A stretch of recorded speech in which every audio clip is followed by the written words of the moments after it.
सरकारने एक महिलांसाठी नवीन योजना आणली आहे आणि ती म्हणजे LIC बीमा सखी योजना।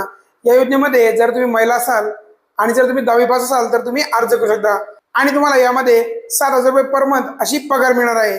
आणि तुम्ही हे जे काम आहे ते LIC एजंट म्हणून तुम्ही काम करू शकता आणि त्या 7,000 रुपयासोबतच कमिशन देखील मिळणार आहे। आता ही योजना नेमकी कशी, यासाठी पात्रता कोणकोणती, डॉक्युमेंट कोणकोणते आणि फॉर्म ऑनलाईन कसा भरायचा याबद्दल आपण संपूर्ण जी माहिती आहे ती या व्हिडिओमध्ये बघणार आहोत। व्हिडिओ हा फार महत्त्वपूर्ण असणार आहे, व्हिडिओ शेवटपर्यंत पहा आणि आणखी देखील तुम्ही आपल्या चॅनलला सबस्क्राईब नसेल केलं तर लवकरात लवकर सबस्क्राईब करून घ्या, कारण आपण असेच कामाचे व्हिडिओ तुमच्यासाठी घेऊन असतो। चला तर मग सुरू करूया। सगळ्यात अगोदर बघा licindia.in या वेबसाईटवर तुम्हाला काय करायचं यायचं आहे आणि या वेबसाईटची डायरेक्ट लिंक मी तुम्हाला डिस्क्रिप्शन बॉक्समध्ये देणार आहे, त्यावर क्लिक करून तुम्ही डायरेक्ट या वेबसाईटवर येऊ शकता।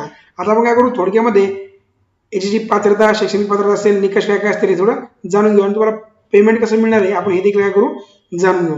बघा तुम्हाला सगळ्यात अगोदर इथं आल्यानंतर बघा LIC insurance corporation of India ही जी त्यांची हेडलाईन आहे ती आपला यामध्ये दिसणार आहे। खाली बघा रिक्रुटमेंट ऑफ LIC बीमा सखी महिला करिअर एजंट, म्हणजे तुम्ही LIC चे विमा सखी आहात त्यामध्ये तुम्हाला काय करायचं, सरळ सांगायचं म्हटलं तर LIC एजंट म्हणून तुम्हाला काय करायचे, काम करायचे।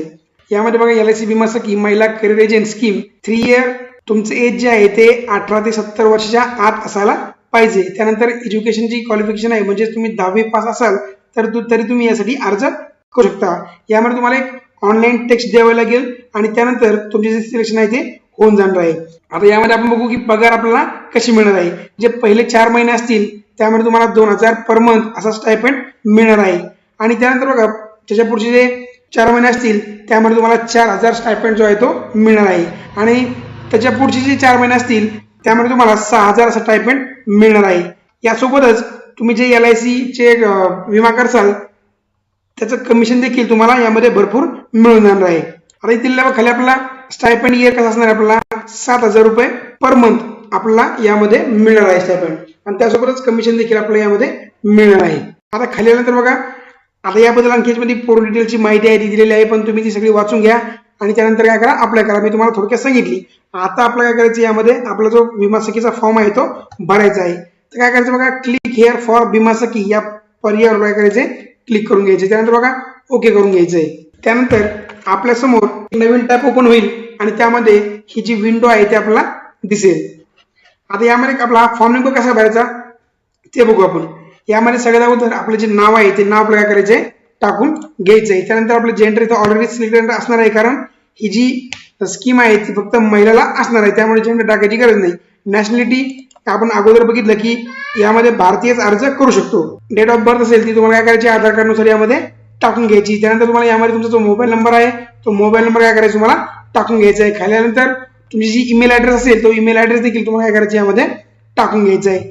आणि त्यानंतर बघा ऍड्रेस लाईन तुम्हाला 1 आणि 2 दोन्ही पण काय करायचे, तुम्हाला टाकून घ्यायचे। जो पण तुमचा पूर्ण ऍड्रेस असेल, ऍट पोस्ट जिल्हा असेल, जालना असेल, ते तुम्हाला जे काय असेल तुमचा जिल्हा वगैरे ते तुम्हाला काय करायचे यामध्ये टाकून घ्यायचं आहे। आणि त्यानंतर खाल्यानंतर बघा हा जो पिनकोड दिसतोय तुमच्या आधार कार्डवर जो पिनकोड आहे तो पिनकोड तुम्हाला काय करायचा यामध्ये टाकून घ्यायचा आहे। आता बघा are you related to any agent development office, म्हणजे आपण कुठे दुसरीकडे काम करता का, ऑफिसमध्ये एम्प्लॉय असेल, मेडिकल म्हणजे कुठं आहे का, आपल्याला काय करायचं यामध्ये नो करायचं आहे। नो जर केलं तरच आपला हा जो पुढचा फॉर्म आहे तो भरता येणार आहे, नाहीतर आपला हा जो पुढचा फॉर्म आहे तो भरता येणार नाही। त्यामुळे काय करा, नो करा। नो केल्यानंतर बघा खाली हे जे कॅप्चर दिलेलं आहे ते कॅप्चर फिल करून घ्या। कॅप्चर फिल केल्यानंतर बघा आपल्याला काय करायचे, सबमिट करायचे। आता मी फिल करून घेतो, तुम्हाला सबमिट पण करून दाखवतो। तुम्ही यामध्ये बघू शकता आपण जी सगळी माहिती आहे ती भरून घेतली आणि कॅप्चर देखील टाकून घेतलं आहे। त्यानंतर काय करायचं, आपल्याला सबमिट या पर्यायावर काय करायचं, आपल्याला क्लिक करून द्यायचं आहे।